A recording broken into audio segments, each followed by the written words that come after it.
it chapter by chapter, one bite at a time. So many adventures and mountains we can climb. Take it word for word, line by line, one bite at a time.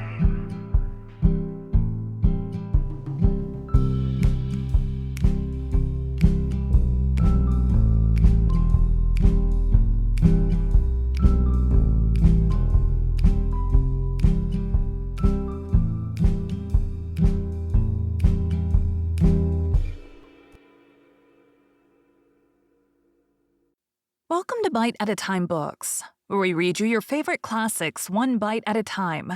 My name is Bree Carlile, and I love to read, and wanted to share my passion with listeners like you. If you want to know what's coming next and vote on upcoming books, sign up for our newsletter at biteatatimebooks.com.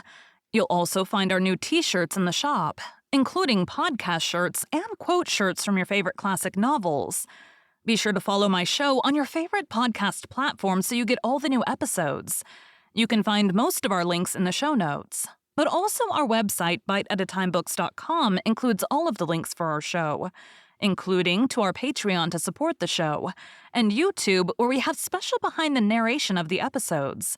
We're part of the Bite at a Time Books Productions Network. If you'd also like to hear what inspired your favorite classic authors to write their novels, and what was going on in the world at the time, check out the Bite at a Time Books Behind the Story podcast, wherever you listen to podcasts.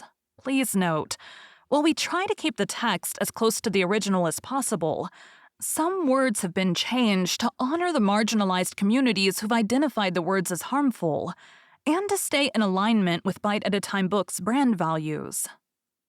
Today we'll be continuing Les Miserables by Victor Hugo. Chapter 9. Madame Victurnien's Success. So the monk's widow was good for something. But Monsieur Madeleine had heard nothing of all this. Life is full of just such combinations of events. Monsieur Madeleine was in the habit of almost never entering the women's workroom. At the head of this room he had placed an elderly spinster, whom the priest had provided for him, and he had full confidence in the superintendent, a truly respectable person, firm, equitable, upright, full of the charity which consists in giving, but not having in the same degree that charity which consists in understanding and in forgiving. Monsieur Madeleine relied wholly on her. The best men are often obliged to delegate their authority.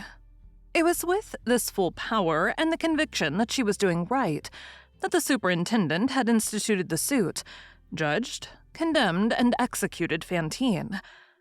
As regards the 50 francs, she had given them from a fund which Monsieur Madeleine had entrusted to her for charitable purposes, and for giving assistance to the workwomen, and of which she rendered no account.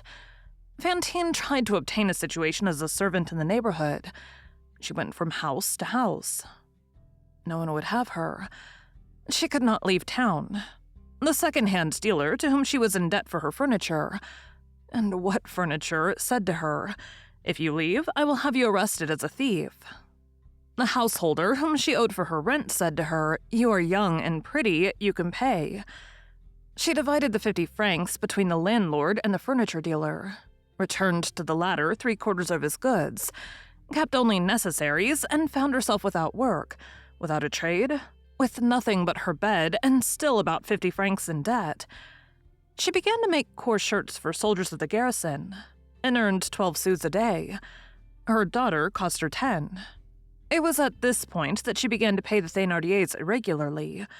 However, the old woman who lighted her candle for her when she returned at night taught her the art of living in misery. Back of living on little, there is the living on nothing. These are the 2 chambers. The first is dark, the second is black. Fantine learned how to live without fire entirely in the winter, how to give up a bird which eats a half a farthing's worth of millet every 2 days, how to make a coverlet of one's petticoat, and a petticoat of one's coverlet, how to save one's candle by taking one's meals by the light of the opposite window. No one knows all that certain feeble creatures who have grown old in privation and honesty can get out of a Sioux. It ends by being a talent. Fantine acquired this sublime talent and regained a little courage. At this epoch, she said to a neighbor, "I say to myself, by only sleeping 5 hours and working all the rest of the time at my sewing, I shall always manage to nearly earn my bread. And then when one is sad, one eats less. Well, sufferings, uneasiness, a little bread on one hand, trouble on the other. All this will support me." It would have been a great happiness to have her little girl with her in this distress. She thought of having her come. But what then?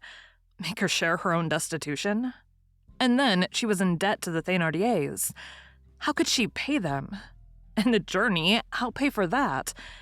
The old woman who had given her lessons in what may be called the life of indigence was a sainted spinster named Marguerite, who was pious with a true piety, poor and charitable towards the poor, and even towards the rich, knowing how to write just sufficiently to sign herself Marguerite, and believing in God, which is science. There are many such virtuous people in this lower world. Someday they will be in the world above. This life has a morrow. At first, Fantine had been so ashamed that she had not dared to go out. When she was in the street, she divined that people turned round behind her and pointed at her. Everyone stared at her, and no one greeted her. The cold and bitter scorn of the passers-by penetrated her very flesh and soul like a north wind. It seems as though an unfortunate woman were utterly bare beneath the sarcasm and the curiosity of all in small towns. In Paris, at least, no one knows you. In this obscurity is a garment. Oh, how she would have liked to betake herself to Paris. Impossible. She was obliged to accustom herself to disrepute, as she had accustomed herself to indigence. Gradually, she decided on her course. At the expiration of 2 or 3 months, she shook off her shame and began to go about as though there were nothing the matter. "It is all the same to me," she said. She went and came, bearing her head well up, with a bitter smile, and was conscious that she was becoming brazen-faced. Madame Victurnien sometimes saw her passing from her window, noticed the distress of that creature, who, thanks to her, had been put back in her proper place, and congratulated herself. The happiness of the evil-minded is black. Excess of toil wore out Fantine, and the little dry cough which troubled her increased. She sometimes said to her neighbor Marguerite, "Just feel how hot my hands are."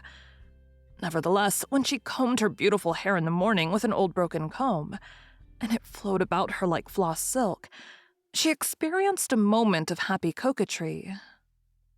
Thank you for joining Bite at a Time Books today, while we read a bite of one of your favorite classics. Again, my name is Bree Carlile, and I hope you come back tomorrow for the next bite of Les Miserables. Don't forget to sign up for our newsletter at biteatatimebooks.com and check out the shop. You can check out the show notes or our website, biteatatimebooks.com, for the rest of the links for our show. We'd love to hear from you on social media as well.